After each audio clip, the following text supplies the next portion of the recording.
L-odwa tajba, merħba bikom, grazzi li t-naqdu maħna għal din it-transmissjoni li fija ħantellaw il-polo ta' tħul fl-ewwel sena kindergarten għas-sena d-dieħla 2024-2025 għas-sena dik is-sena skolastika. Illum huwa 23 ta' frar u l-ħin bħalissa huwa l-11 u 21 minuta. Nirringrazzjawkom ukoll li l-bieraħ ingħaqadtu magħna għall-laqgħa li kellna ta' preparazzjoni. Tajjeb, u kif spiegajnikom il-bieraħ għandna 5 polots wara xulxin, mhumiex polots kbar, u issa ħnibdew waħda wara l-oħra. Ma' ġenbi għandi l-Dr. Ian Mifsud li ħajkun titella il-polots u fuq naħa l-oħra għandi l-Miss Cynthia Kassar li sa tkun qiegħda tikteb il-numri ta' kif telaw it-tfal u żomm ir-rekord u mbagħad nerġgħu naqrawhom. Ħanibdew billi l-ewwel nitolbu talba ċkejkna fl-isem tal-Missier u tal-Iben tal-Ispiritu Santu Amen. Nixtieq li nitolbu għal dawn it-tfal eżistakom li għadhom f'din l-età tenera laqqas 3 snin. Nitolbu l-Sitna Marija biex hekk kif ħadet ħsieb lill-bina Ġesu tieħu ħsiebna l-koll u tagħti s-sapport lilkom il-ġenituri u l-għalliema kollha ta' dawn it-tfal li qed ikollhom.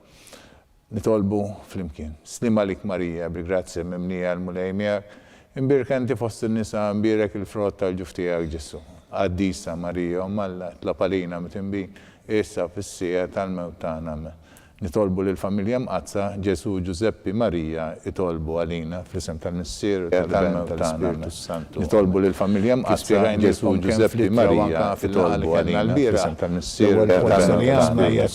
Nitolbu lill-familja mqazza Ġesu Giuseppi Marija itolbu għalina fl-isem tal-Missier tal-mewt. Ħuthom ukoll li jattendu l-iskola tal-imsida, però sfortunatament kull manna huma 3 postijiet l-imsida.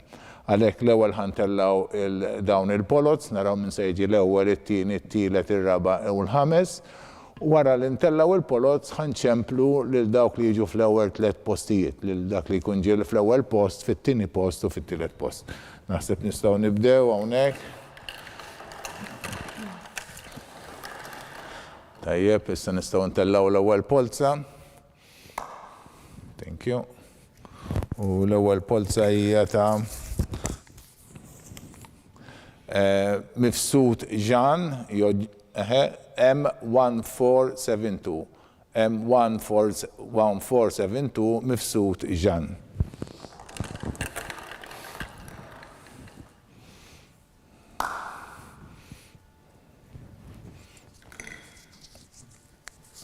It-tieni polza hija ta' Ethan Xkembri li għandu number 1867. Ethan Xkembri M1867. Ethan Xkembri. Dan huwa fit-tieni post u issa fit-tielet post għandna l-polza ta'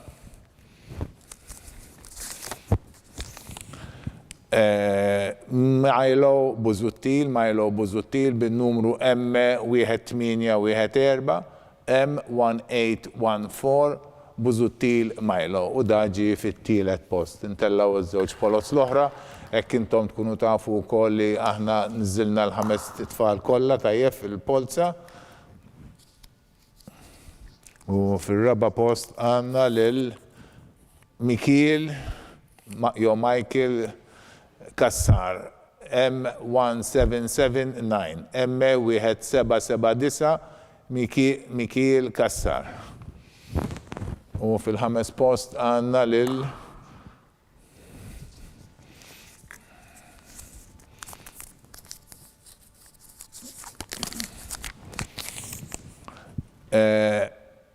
Giuseppe Asha Sejwel.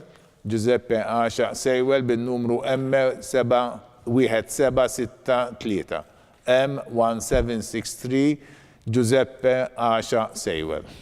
Dawk kienu l-5 polots li kellna tajjeb. Issa nċemplu lil dak li ġie fl-ewwel post, anzi l-ewwel ħanerġa' naqra il-rank order ta' kif ġew it-tfal. Fl-ewwel post għandna lil Ġan Mifsud bin-numru M1472. Fit-tieni post għandna lil Ethan Xkembri bin-numru M1867. Fit-tielet post għandna lil Milo Buzuttil bin-numru M1814 1814 fil-raba post għandna lil Mikiel Kassar bin-numru M1779 u fil-ħames post għandna lil Giuseppe Asha Sejwel bin-numru M1763.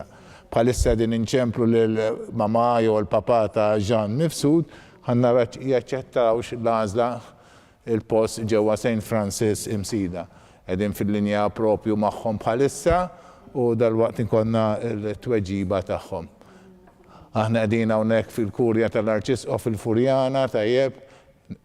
L-għodwa tajba, Sinjura, merħba bik. Mela, taċċetta li t-tifel tiegħek imur l-iskola ta' St. Francis Imsida? Taċċetta, grazzi Sinjura, napprezzata, grazzi tal-li segwejtna. Mela Sinjura, mela l-mama ta' Jean Mifsud taċċettat li t-tifel jibda jattendi St. Francis Kindergarten, tajjeb.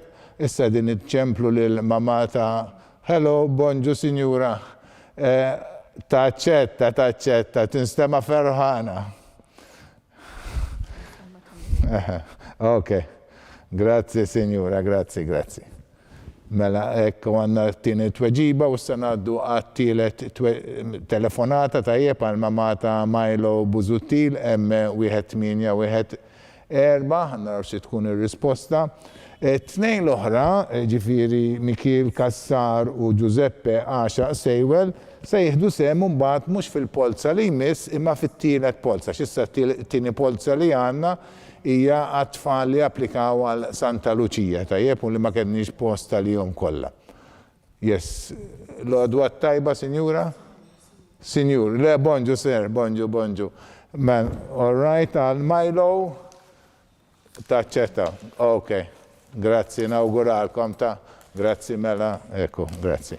Baċe, mela din għal-bicċa ta' din il-parti ta' dan il-proċess ikkonkludejni hawnhekk, dawn it-tlet tfal se jipproċedu għal St. Francis Imsida u issa ħantellaw polza għal 9 tfal li applikaw għal St. Francis Santa Lucia, però St. Francis Santa Lucia baqanna 7 postijiet.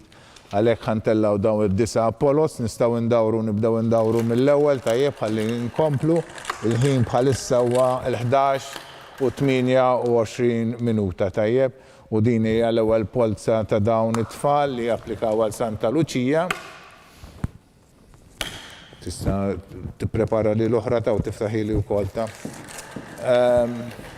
U l-ewwel wieħed huwa Reggie Fig bin-numru M1666 M166 Reggie Fig.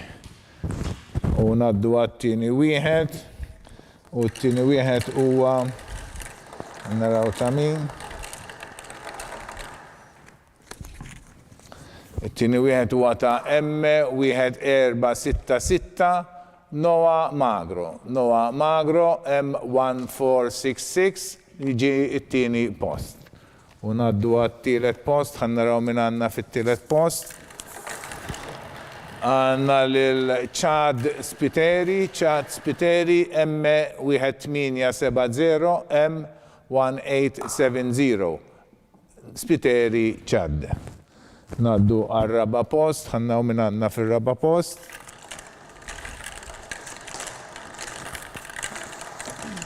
U għanna lil-Teo Bondin bin-numru M2220, Teo Bondin, M220, Bondin Teo. Dak kien ir-raba wieħed, ngħaddu għal ħames wieħed u l-ħames wieħed huwa M1963 Teo Merċija, nsertaw żewġ titfal bl-istess isem, Teo Merċija M1961. U issa jmiss dak li għandna bil-numru 6. Naraw. Mela għandna Li Hamed bin-numru M1922 M1922 Li Hamed. U naddu għas-seba' wieħed.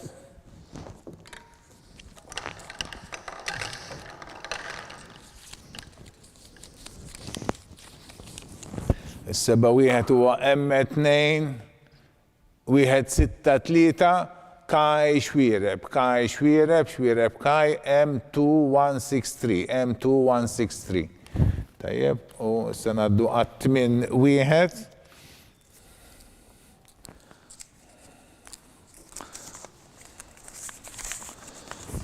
Għanna l-Damien Castagna bin-numru M1508, M1508, Damien Castagna, M1508, 1508.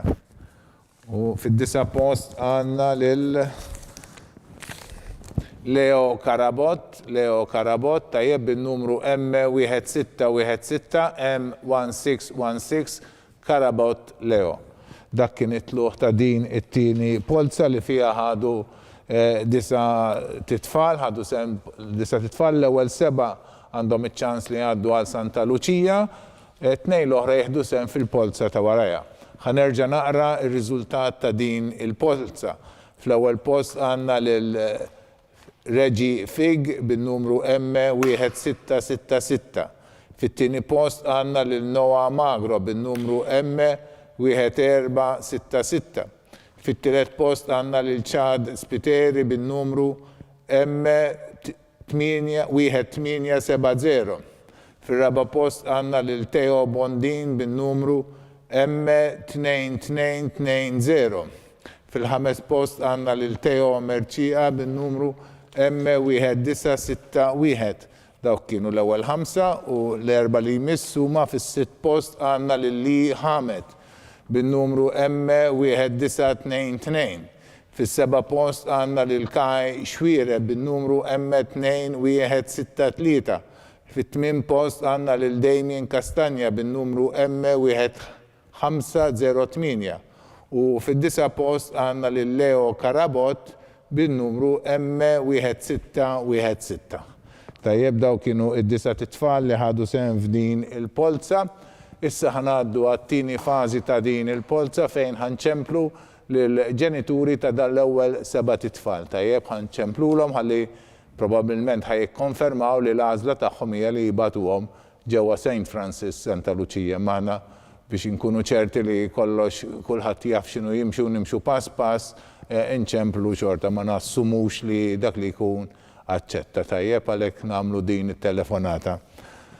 Nfakkar li wara din il-polza, wara dawn it-telefonati, għandna 7 telefonati x'nagħmlu, ħanaddu għat-tielet polza. It-tielet polza se jieħdu sehem fiha l-ewwel 2 titfal li baqgħu li ma ħadux post mill-ewwel polza, it-2 li ma jeħdux minn di, u mbagħad għandna tifel ieħor, kollox ikonna 5 titfal. Hekk għandna l-ewwel ġenituri l-għodwa tajba, Sinjuri Fig. Hello? Yes, tikkonferma li t-tifel jibda jattendi Santa Lucia s-sena d-dieħla? Tikkonferma, thank you, Sinjura, nirringrazzjawk, awguri. Mela dik kienet l-ewwel telefonata, issa ngħaddu għat-tieni telefonata din inċemplu lill-mamaja u l-papa ta' Noah Magro tajjeb bin-numru M1466 ħannaraw jikkonfermawx l-għażla tagħhom. Kont ngħidilkom li immedjatament wara din il-polza aħna għalkemm immarkajna li fl-ofsinhar esquart forsi nibdew ftit qabel għaliex il-ħin għadu, nirringrazzjaw il-kulħadd tal-kooperazzjoni tagħkom. L-għodwa tajba, Sinjuri Magro. Hi, good morning, Sinjura. Għal Noah taċċetta. Grazzi, Sinjura, grazzi nikkonfermaw mela il-mamma ta' Noah Magro għaltinna li t-tifel ħajbda jattendi St. Francis Santa Lucia s-sena d-dieħla.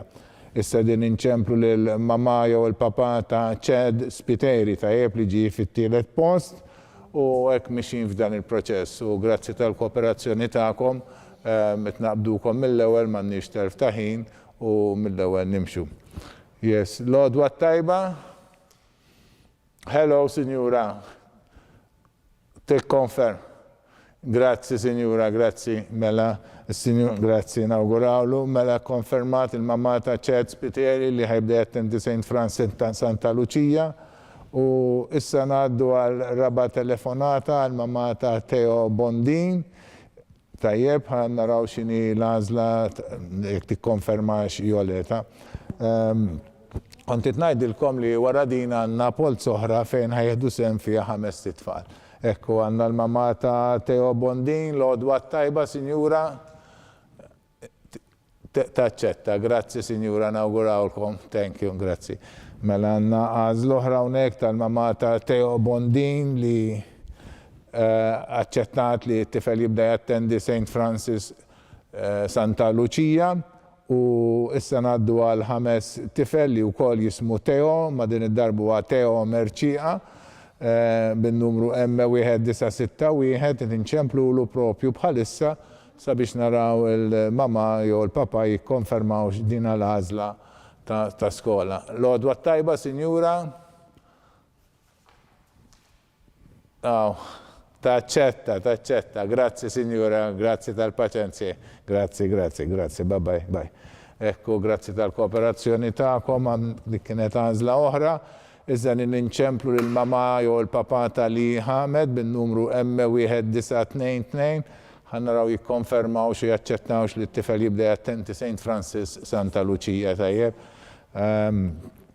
Wara din mbagħad għandna il-polza li jmiss tas-subien li kontit ngħidilkom ħejdu sem 5 minna 5 tfal u għandna 6 postijiet.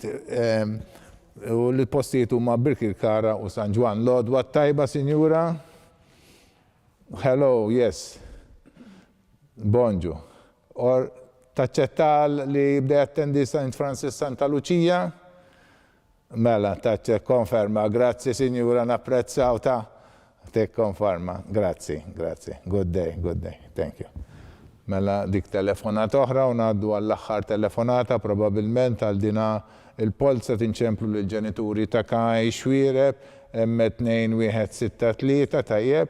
Ħalli naraw jikkonfermaw dina l-possibilità li t-tifel tagħhom jibda jattendi St. Francis Santa Lucia. L-għodwa tajba, sinjura? Bonġu. Għal Kaj, inti taċċetta li jibda jattendi St. Francis Santa Lucia? Taċċetta, grazzi sinjura, napprezzaw ta' grazzi. Bye.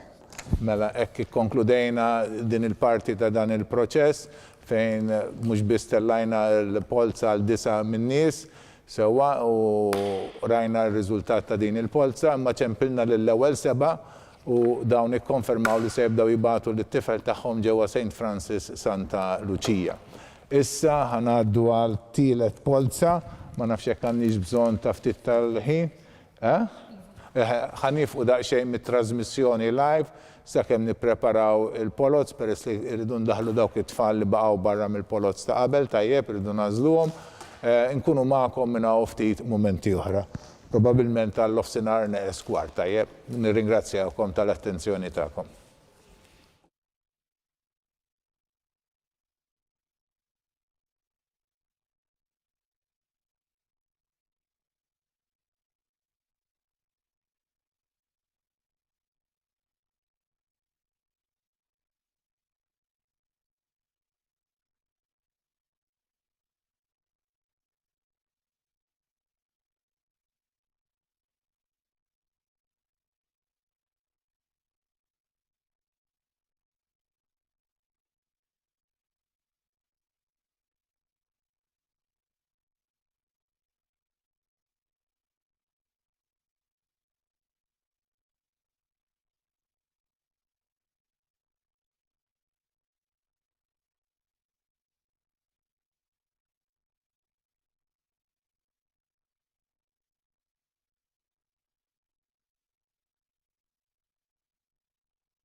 Merħba bikom għat-tieni parti ta' din il-sensiela ta' polos li tintellaw għal dħul fl-ewwel sena kindergarten ġewwa il-kindergardens ta' St. Francis.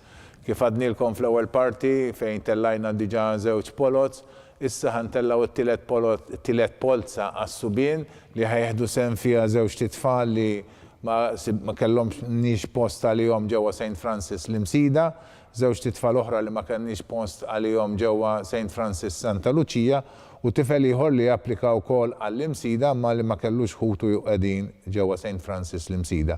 Dawn il-5 titfal ħantellaw il-polza bejniethom u l-ġenituri tagħhom ikunu jistgħu jażlu minn żewġ postijiet għal Birkirkara u 4 postijiet għal San Ġwan.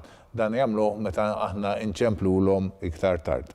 Nibdew billi ntellaw il-polza, sewwa hawnhekk għandna 5 u issa ħannaraw ta' mini l-ewwel wieħed. Mela, l-ewwel wieħed huwa Leo Karabot, M1616. Leo Karabot, M166. Dak huwa number 1.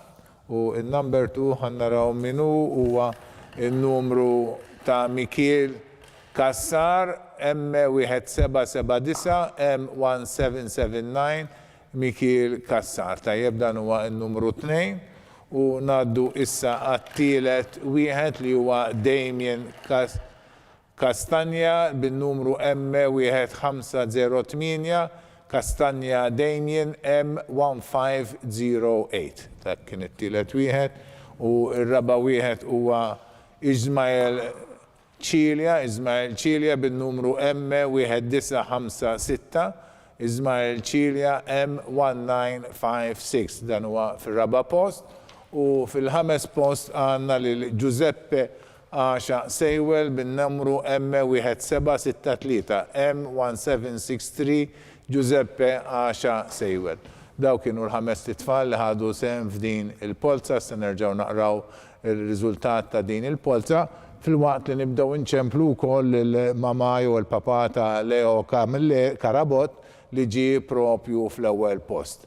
Sewwa Leo Karabot bin-numru M1616, Leo Karabot. Fit-tieni post għandna lil Mikil Kassar bin-numru M1779 u fit-tielet post għandna lil Damien Kastanja bin-numru M1508.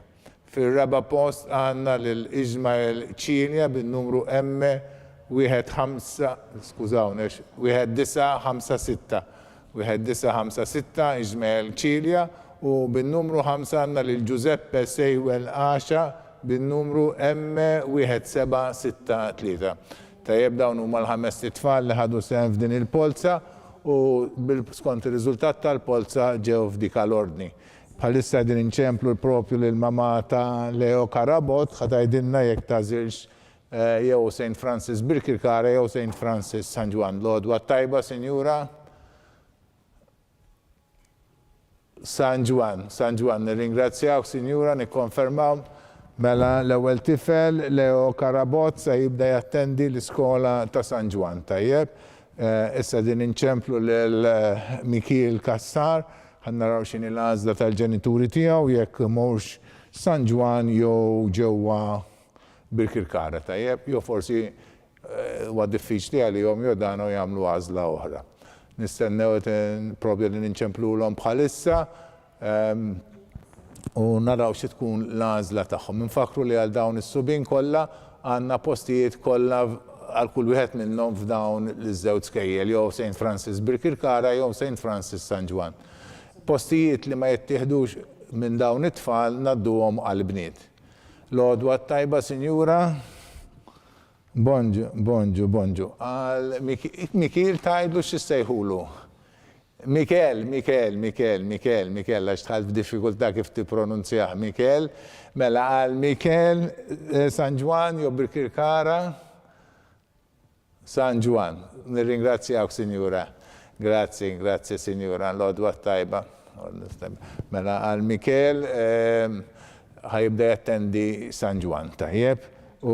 U s-sanaddu għat-tielet post, din ċemplu l-mama ta' Damien Kastanja li għandu n-numru M1508 ħannaraw jekkux l-għażla jew Birkirkara jew San Ġwan. Tajjeb, ħannaraw x'inhi l-għażla tal-ġenituri. Kif spjegajna l-bieraħ is-sena d-dieħla tistgħu jew tapplikaw bil-kriterju tal-aħwa jew bil-kriterju tat-transfer skont il-każ. L-għodwa tajba, Sinjura. Mela, għal Damien għal Damien Kastanja, Birkirkara jew San Ġwan. ħatħallih waiting list. All right, Sinjura. Nifmuk, Sinjura, nifmuk. Nirringrazzjawk tal-paċenzja tiegħek u segwejtna. Ok, grazzi. Mela Damien Kastanja ħajbqa' fuq il-waiting list. Tajjeb, u issa ħanċemplu, għadin nċemplu propju l-ġenituri ta' Ismael Ċilja li għad fil-raba post u għad baqanna postijiet kem San Ġwan u kem Birkirkara. Tajjeb, ħanaraw se tkun l-għażla ta' dawn il-ġenituri. Mela, u kif kont ngħidilkom il-postijiet li ma jittieħdu s-sana d-duhom lill-bniet. Tajjeb, l-għodwa tajba, Sinjura. Mela, għal Ismael, l-għażla tagħkom. San Ġwan. Nirringrazzjawk, Sinjura, nawguralek. Tajjeb, mela Ismael Ċilja, grazzi. Ħajibda jattendi ġewwa San Ġwan. Infakkar jew ninfurmakom għax naħseb ma tilkomx mill-ewwel li t-trasmissjoni live tasal għandkom ftit minuti wara li tkun saret minn ġew din is-sala li għandna hawnhekk ġewwa l-Kurja. Ġifri intom tkunu għadkom it-tisimaw xadni jingħad fil-polza ta' qabel jew fit-telefonata ta' qabel fil-waqt li nkun diġà qiegħed inkellimkom. Ekku l-għodwa tajba, Sinjura. Bonġu. Għal Giuseppe. San Ġwan. Ekku, kollha għandna postijiet għalihom San Ġwan? Kollha mela, ok. Għandna post. Thank you, Sinjura. Thank you, bye-bye. Mela, għandna mela kellna xi ħadd mar erba' San Ġwan u wieħed Birkirkara jew le? Għax ħamsa, kellna ħamsa sewa. Mela kellna tifel li baqa' qiegħed fuq il-waiting list u erba' titfal okkupaw l-erba' postijiet li għandna ġe St. Francis San Ġwan. Tajjeb, mela l-postijiet ta' San Ġwan għaddew kollha imtlew kollha, issa baqa' għandna żewġ postijiet Birkirkara li aħna ħanaddu għall-bniet. Tajjeb, issa sa nifqu ftit minn din it-trasmissjoni. Nerġaw nkunu ma'kom minna ftit momenti oħra tajjeb għal xi l-offsinar ħalli mbagħad nibdew il-polot tal-bniet tajjeb. Nirringrazzjawkom tal-attenzjoni tagħkom.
Il-wara nofsinhar it-tajjeb, merħba bikom għad-din it-tielet parti tal-dawn il-polots għadħul fl-ewwel sena kindergarten ġewwa St. Francis jew Birkirkara jew San Ġwan jew Santa Lucia tajjeb jew l-imsida.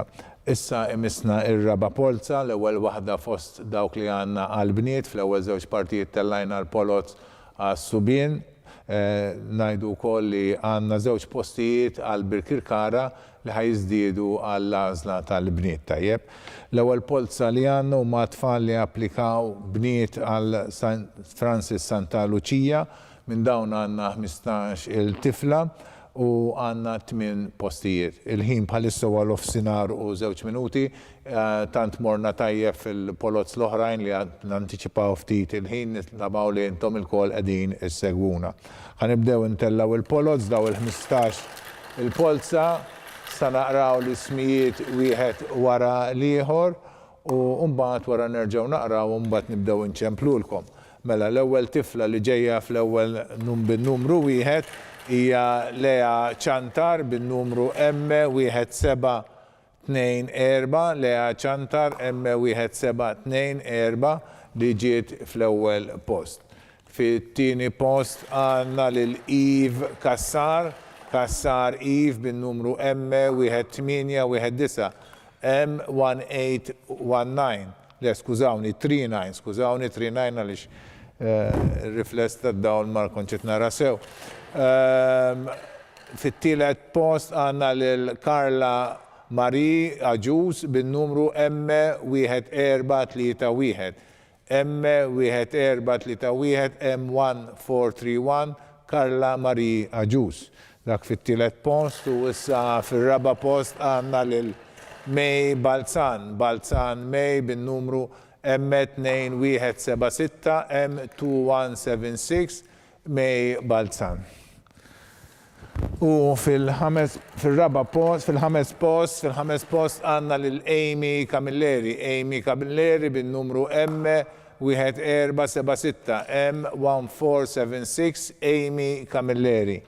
U naddu issa għas-sitt post għandna fis-sitt post lil Lea Zammit bin-numru M1918, Lea Zammit M1918. Dak ukoll għandna s-sitt post, issa ngħaddu għas-seba' post għandna lil Rose De Giorgio Everly bin-numru M1955, M1955, De Giorgio Everly Rose. U ngħaddu għall-polza li jmiss li hija ta' Emilia Josephine M2154, M2154, Emilia Josephine Borch. U ngħaddu għall-polza li jmiss is-sejja ta' Bonnie Tucker, M1421, M1421, Bonnie Tucker. Ngħaddu għall-polza li jmiss u s-sejja ta' Valentina Said, M1548, M1548, Said Valentina.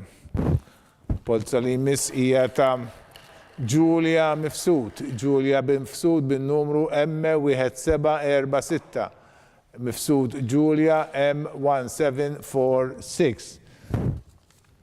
U ngħaddu għall-polza li jmiss hija ta' M2155, Amelia Aquilina, M2155. U ngħaddu għall-polza li jmiss li hija ta' Lucy Xiberras bin-numru M1544, Xiberras Lucy M1544.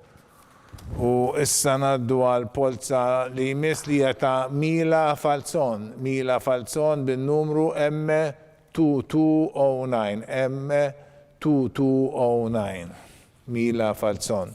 U issa ngħaddu għal Emma Grace Karabot bin-numru ta' M1542, Emma Grace Karabot bin-numru M1542 fil-15 il-post. Dawk kienu l-15 il-polza li kellna, issa nerġgħu naqraw l-ismijiet tajjeb u nibdew mbagħad kif naqraw l-ismijiet ta' kulħadd nibdew inċemplu lil dawk li ġew fuq quddiem. L-ewwel post għandna lil Lea Ċantar bin-numru M1724. Fit-tieni post għandna lil Liv Kassar bin-numru M1839. Fin-numru 39 sewwa. Fit-tielet post għandna lil Karla Marie Aġuż bin-numru M1431. Fir-raba post għandna lil Mej Balzan bin-numru M2176. Fil-ħames post għandna lil Amy Camilleri bin-numru M1476. Dik hija l-ewwel lista, ngħaddu għat-tieni lista. Fis-sitt post għandna lil Lea Zammit bin-numru M1918. Fis-seba' post għandna lil Everly Rose De Giorgio bin-numru M1955. Fit-tmien post għandna lil Emilia Josephine bin-numru M2154. Fid-disa' post għandna lil Bonnie Tucker bin-numru M1421. Fil-10 post għandna lil Valentina Said bin-numru M1548, M1548 Said Valentina fl-10 post. Dik it-tieni lista u ngħaddu għat-tielet u l-aħħar lista fil-11 post għandna lil Julia Mifsud bin-numru M1746. Fit-12 post għandna lil Amelia Aquilina bin-numru M2155. Fit-13 post għandna lil Lucy Xiberraz bin-numru M1544. Fil-14 post għandna lil Mila Falzon bin-numru M2209. U fil-15 post għandna lil Emma Grace Karabot bin-numru M1542. Dawk kienu l-15 il-tifla li ħadu sehem f'din il-polza. Din hija l-ordni li telgħu fiha skont il-polza li għadna kif tellajna u issa se nibdew insejħu lill-ġenituri tal-ewwel tifla li huma l-ġenituri ta' Lea Ċantar. Tajjeb bin-numru M1724. Ħanaraw tikkonfermax l-għażla tagħha jew tagħhom għal Santa Luċija tajjeb. Din għandha tkun telefonati sempliċi għax kull met nagħmlu hija nitolbu konferma tal-għażla jew jekk jaċċettawx li t-tifla tibda tattendi St. Francis Santa Luċija. Ekku nkunu live, għandna l-Sinjura fuq il-linja. L-għodwa tajba, Sinjura? Mela. Għajdli? Hello? Tikkonferma, grazzi, Sinjura. Grazzi, Sinjura. Napprezza. Mela ekku kienet il-mamma ta' Lea Ċantar li konfermat l-għażla għal St. Francis Santa Luċija u bħalissa din inċemplu lill-ġenituri ta' Eve Kassar ħanaraw jikkonfermawx l-għażla tagħhom għal St. Francis Santa Luċija tajjeb. Nfakkarkom li wara din il-polza mbagħad għandna polza oħra bejn it-tfal li ma jeħdux post minn dawn il-tfal u xi tfal oħra. Ekku għandna lill-mamma ta' Eve Kassar fuq il-linja. Tikkonferma. Grazzi, Signora Kassar, grazzi. Wara f'sinar it-tajjeb. Grazzi. Mela dik kienet ukoll telefonat oħra konferma li Eve Kassar se tibda tattendi St. Francis Santa Luċija tajjeb. Kont ngħidilkom li wara din il-polza ħajkonna polza oħra fejn dawk li ma jeħdux post minn din il-polza jeħdu sehem fiha u għandna żewġ titfal oħra, anzi tliet titfal oħra, tliet tibniet oħra li xtaqgħu jmorru wkoll St. Francis Santa Luċija u m'għandhomx ħuthom ġewwa Bormla u għalhekk ma setgħux jieħdu sehem f'din il-polza u m'għandniex post għalihom. Għalhekk ħajkonna polza bejn 10 titfal. Bħalissa għandna fuq il-linja l-mamma ta' Karla Maria Ġus, l-għodwa tajba, Sinjura. Mela, tikkonferma, Sinjura?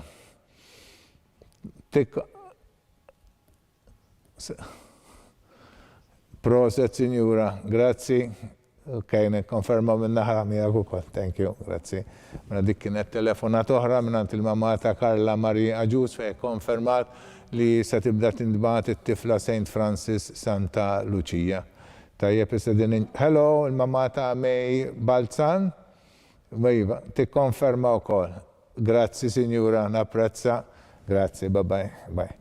Mela dik kienet telefonata wkoll oħra, wasalna fir-raba post, il-mamma ta' May Balzan, u issa din inċemplu propju lill-mamma ta' Amy Camilleri. Tajjeb, sabiex naraw tikkonfermax l-għażla tagħha għal St. Francis Santa Lucia. Minn dawn it-telefonati qegħdin nagħmlu 8 telefonati tajjeb għax għandna 8 postijiet u wara neħdu break wara li nlestu daw it-telefonati ħalli nippreparaw għal ħames u l-aħħar polza. Tajjeb, u la darba nkunu wasalna hemmhekk nimxu l-qudiem. Bħalissa din inċemplu l-mamma ta' Amy Camilleri li hija fil-ħames post, ħannaraw tikkonfermax l-għażla tagħha għal St. Francis Santa Lucia. Wara nofsinhar it-tajjeb, Sinjura. Mela, għal-Amy, s-sena d-dieħla, St. Francis Santa Lucia. Grazzi, Signora. Grazzi, bye. Thank you, bye. Mela, Signora u koll konfermat l-għażla tagħha għal St. Francis Santa Lucia u ngħaddu għal dawk li qegħdin fis-sitt post għandna l-ġenituri ta' Lea Zammit. Qegħdin inċemplulhom bħalissa ħannaraw jikkonfermawx l-għażla tagħhom. Tajjeb, ġifri kull ma baqgħna se nagħmlu daw it-tlet telefonati u nkunu nistgħu ngħaddu għal ħames u l-aħħar polza. Nirringrazzjawkom tal-kooperazzjoni tagħkom wara nofsinhar it-tajjeb, Sinjura. Tikkonferma? Tikkonferma Santa Lucia. Grazzi, Sinjura, nirringrazzjaw, grazzi tal-li segwejtna. Bye. Mela, bye. Mela dik kienet ukoll konferma oħra St. Francis Santa Lucia kienet ta' Lea Zammit, iżda din inċemplu lill-ġenituri ta' Everly Rose De Giorgio bin-numru M1955 li hija fis-7 post. Ħannaraw ikonniex ukoll konferma oħra St. Francis Santa Lucia. Tajjeb. Kif għattilkom ftit ieħor issa nieħdu break wara daw it-telefonati. Wara nofsinhar it-tajjeb, Sinjura, merħba bik. Good afternoon, taċċetta. Grazzi, Sinjura, napprezzaw. Grazzi tal-paċenzja tagħkom. Grazzi. Bye. Ringrazzjawkom tal-kooperazzjoni tagħkom kif ittaraw bil-kooperazzjoni ta' kulħadd malajna ngħaddu minn dan il-proċess li kieku ma jkunx il-kooperazzjoni tagħkom ikun iktar twil u tedjanti. Qegħdin inċemplu bħalissa lil mamma ta' Emilia Josephine Borġ bin-numru M2154 ħannaraw tikkonfermax l-għażla St. Francis Santa Lucia. Tajjeb. Ekku, Sinjura qiegħda fuq il-linja propju bħalissa wara nofsinhar it-tajjeb. Tikkonferma. Grazzi, Sinjura, napprezzaw. Thank you ħafna. Bye. Mela kif għadkom segwejtuna tellajna l-polza ta' 15 il-tifla u ċempilna l-ewwel 8 u 8 li huma kollha konfermaw li ħejbatu t-tifla tagħhom ġewwa St. Francis Santa Lucia. Dan ifisser li baqgħna 7 bniet li ħadu sehem f'din il-polza u li m'għandniex posta lihom ġewwa St. Francis Santa Lucia. Għalhekk dawn issa se jgħaddu għat-tieni polza, tajjeb li ħanibdew minn hawn ftit minuti oħra ħannaraw ħin bħalissa huwa il-kwarta, naħseb jekk nieħdu 5 minuti nentgħu fl-ofsinar u 20 tajjeb, nkunu nibdew bej wieħed u ieħor fl-ofsinar u 20 il-ħames u l-aħħar polza fejn jieħdu sehem fiha dawn il-7 titfal u anke 3 titfal oħra li xtaqgħu wkoll immorru St. Francis Santa Lucia imma m'għandniex post għalihom. Għalhekk ikollna polza ta' 10 titfal u b'kollox għandna 7 u 2 għandna 9 postijiet. Għandna 9 postijiet, jiġifieri jkun m'għandniex post wieħed. 6 u 2 jiġu 8. All right. Mela, all right. Nifqu hawnhekk minn din it-trasmissjoni u niltaqgħu magħkom 5 minuti oħra. Grazzi tal-attenzjoni tagħkom.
Merħba bikom, natu bidu għal din ir-raba parti tal-Polozza dħul fl-ewwel sena kindergarten ġewwa St. Francis Kindergarten sewwa.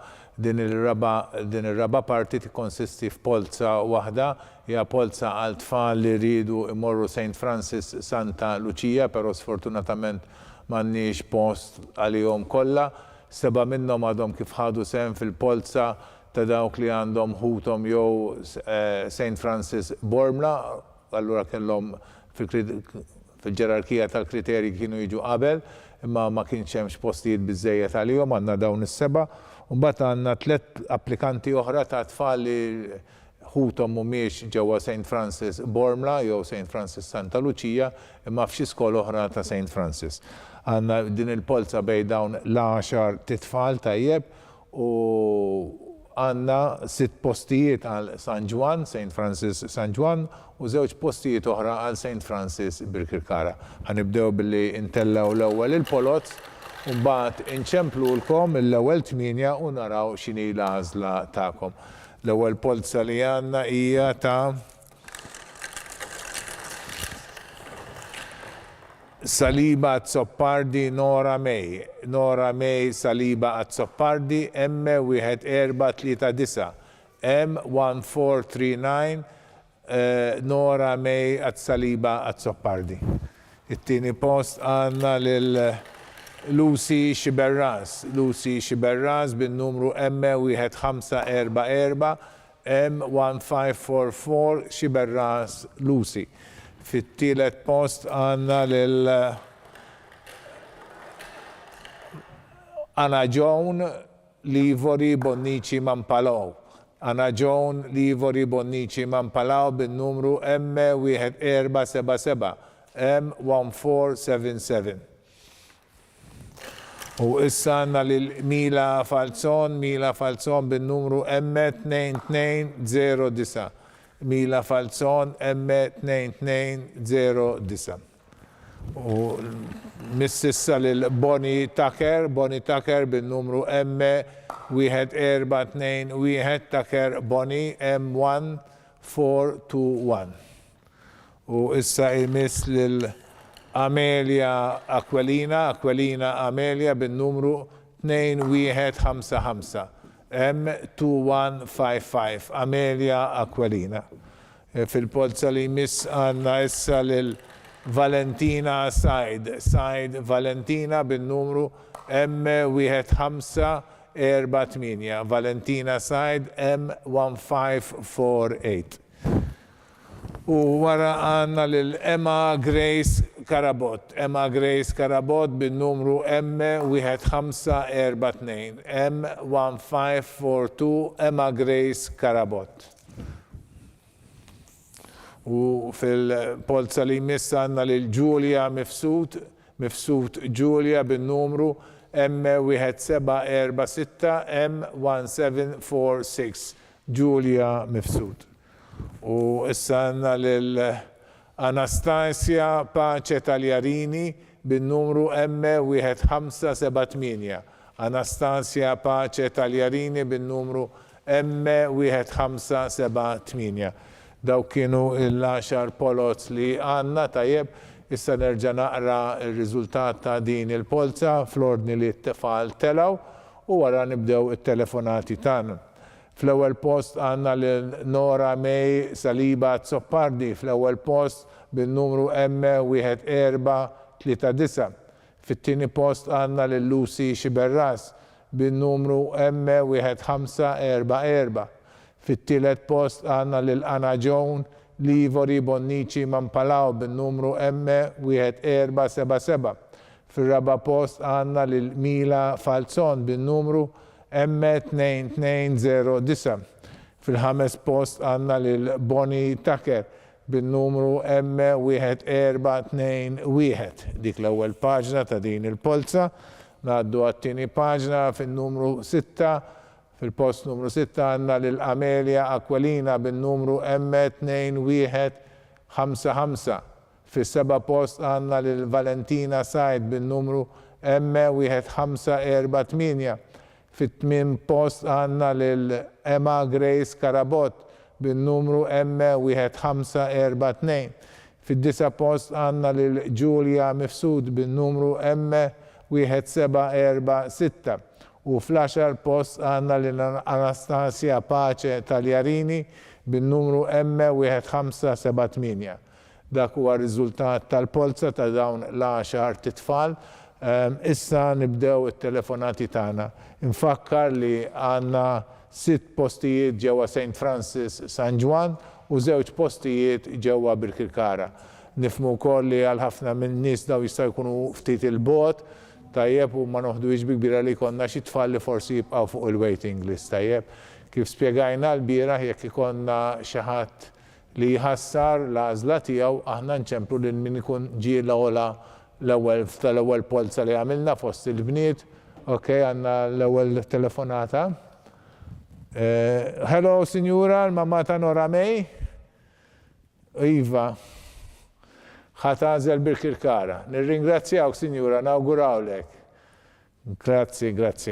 Mela l-mamma ta' Nora May Saliba Zoppardi għażlet Birkirkara tajjeb u issa din inċemplu propju lill-mamma ta' Lucy Xiberras ħannaraw x'inhi l-għażla tagħha jekk hux San Juan jew Birkirkara jew forsi fuq il-waiting list għax kif qed ngħidu jista' jkun li wieħed ikollu problemi ta' transport u ta' distanza tajjeb. Niftakru wkoll li dawn huma tfal li għadhom ħajalqu 3 snin u mhix daqshekk faċli li wieħed jivvjaġġa kull filgħodu. Napprezzaw ħafna l-interess u l-impenn tagħkom biex tagħtu l-edukazzjoni ta' uliedkom fl-iskejjel tal-Knisja. Tajjeb ħannaraw wara nofsinhar it-tajjeb, Sinjura. Hello. Għal Lucy. San Juan. Grazzi, Sinjura.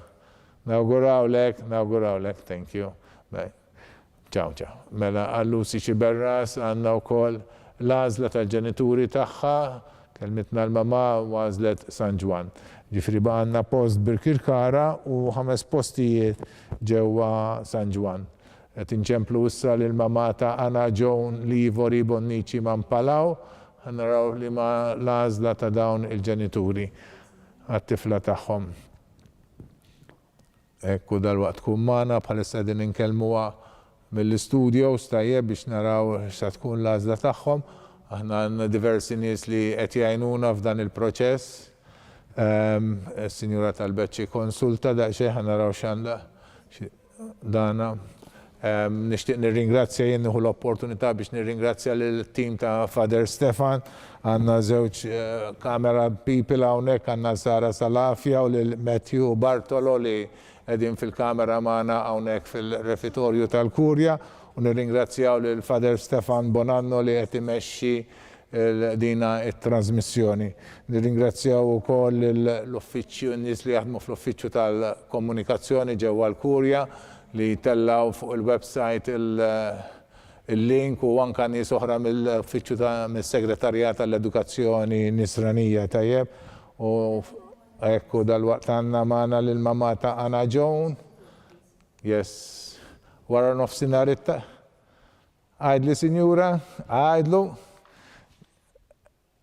St. Francis Birkirkara tajjeb x'iktar?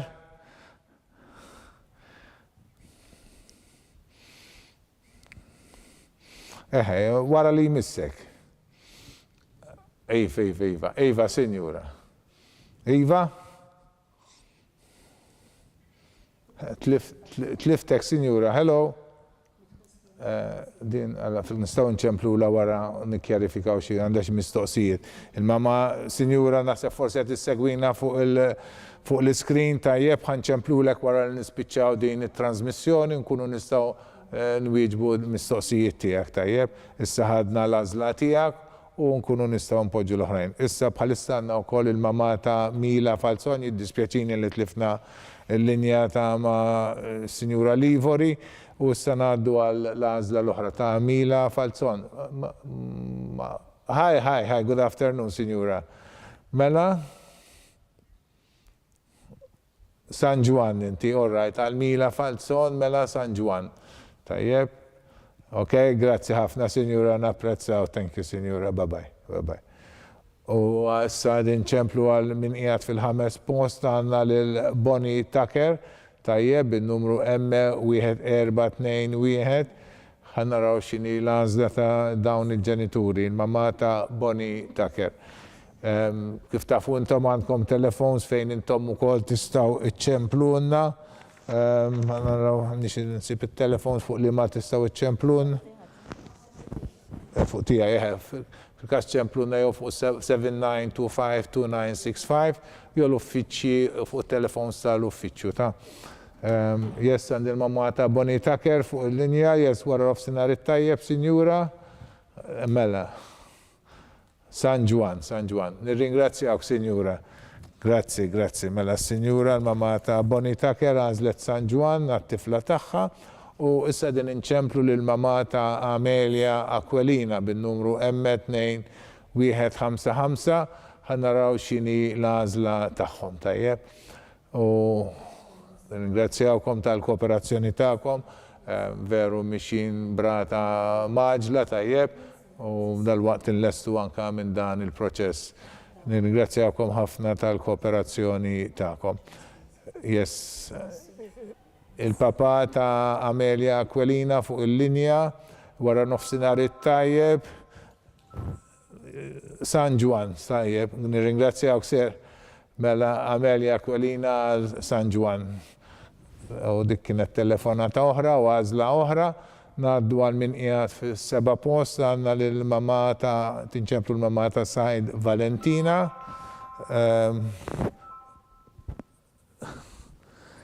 U ħanaraw x'inhi l-għażla tlifna l-linja, ma jimpurtax. Hawnhekk. Okay, jimpurtax. Qegħdin nagħmlu dan il-proċess mela dħul fl-iskejjel tal-Knisja s-sena d-dieħla, sena skolastika 2024 u 2025.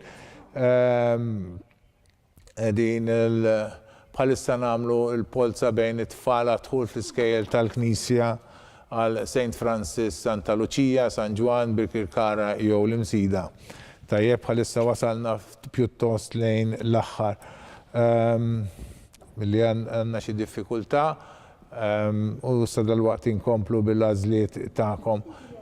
Infakkar li jekk ikonna xi kanċellazzjonijiet kif spjegajna l-bieraħ u kif hemm miktub fundamentalment fil-Birkirkara u kif għandna fir-regolamenti, jekk iħassar xi ħadd dejjem ħanċemplu lil min imissu skont l-ewwel polza li nkunu għamilna tajjeb u dejjem nimxu nsekwenza. Aħna l-uffiċċju ma jalaqx prattikament laqas fis-sajf, malkemm nieħdu ftit vaganzi ma jkunx hemm kulħadd, imma l-uffiċċju dejjem jibqa' miftuħ u nifhmu li kultant ġieli kellna sitwazzjonijiet fejn ġew xi ħadd ġie mwiegħed it-trasport pereżempju u mbagħad tħassar it-trasport u nħalqu d-diffikultà u allura ma setax jibgħat it-tifel jew it-tifla tiegħu fl-għażla li jkun għamel, fl-iskola li jkun għażel, walakin ħoloq post vakanti anka jkun Settembru biex ngħidu hekk, ġieli anka fil-bidu ta' Ottubru. Jista' jkun u jista' ma jkun, kif tafu intom ma nafux aħna x'se jiġri kuljum. Yes, il-wara nofsinhar it-tajjeb. Il-mamma ta' Said Valentina. Tajjeb, mela, x'inhi l-għażla tiegħekom? San Juan. Grazzi, Sinjura. Grazzi, napprezza, Sinjura, grazzi. Mela, Said Valentina għal San Juan, tajjeb dik qiegħda fis-7 post. U issa din inċemplu għal min qiegħed fit-8 post għal mamma ta' Emma Grace Karabot.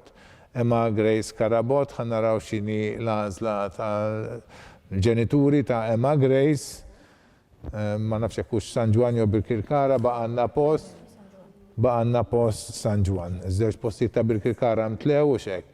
U l-postijiet ta' San Juan jimtlew b'dan l-aħħar post. Imbagħad jibqa' għandna żewġ posti, għandna żewġ applikanti wara nofsinhar it-tajjeb, Sinjur Karabot, is-Sur Karabot, il-papa ta' Emma Grace. Taċċetta għal San Juan naħseb? Le, ħatibqgħu fuq il-waiting list. All right, nirringrazzjawk li segwejtna u nawgurawlek ukoll. Tajjeb, mela s-sinjura ddeċidew li jibqgħu fuq il-waiting list kif għadna nifhmu s-sitwazzjoni. Mela ħanaddu għal telefonat oħra peress li baqgħanna post ieħor. San ċemplu lil mama ta' Giulia Mifsud. Baqgħanna post ġewwa San Ġwan u san offruh lil mama ta' il-ġenituri ta' Giulia Mifsud. Jekk jaċċettaw jimtela dan il-post, jekk huma jiddeċidu li jibqgħu fuq il-waiting list, aħna nċemplu mbagħad il-minqijat fl-10 post il-mama ta' Anastasia Paċ Taljarini, tajjeb. Però l-issa din inċemplu l-mama ta' Giulia Mifsud li ġiet fid-9 post u dan inħoloq għaliex għandna xi ħadd li ddeċida li jibqa' fuq il-waiting list. Naraw ta' dalwaqt tkun magħna fuq il-linja, ekku wara nofsinhar it-tajba, Sinjura. Ħaj, mela, sorpriża. Taċċetta li tifla tibda tattendi St. Francis San Ġwan? San Ġwan le, u San Ġwan? Għartlek waiting list mela? Ħatibqa fuq il-waiting list, Sinjura?